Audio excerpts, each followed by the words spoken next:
আমাদের সব ড্রাইভার ভাইদের উদ্দেশ্যে বলছি, কেউ যদি মালদায় মাছ খালি করতে আসো, খুব সাবধানে থাকবে। কারণ আমরা ভোরবেলায় মার্কেটে গাড়ি লাগিয়েছি, দুজনায় শুয়ে আছি। আমার মোবাইলটা আমার বুকের উপরে নিয়ে শুয়েছি, আর আমার গেটটা লক করা ছিল, বাদিকের গেটটা খোলা ছিল, মানে আটকানোই ছিল। তা আমরা দুজনায় শুয়ে আছি। আমার যে সেকেন্ড ড্রাইভার, তার মোবাইলটা দুজনের মাঝখানে ছিল।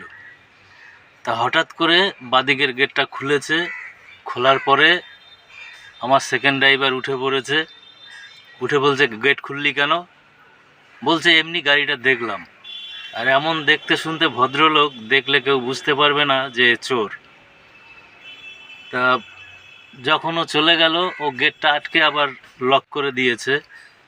দিয়েই ডান দিকে যেই তাকিয়েছে, লুকিং গ্লাসে দেখছে ও দৌড়াচ্ছে। তখন ও মোবাইলের দিকে তাকিয়ে দেখে ওর মোবাইল নেই। তখন নেমে গিয়ে ছুটে আর ধরতে পারেনি।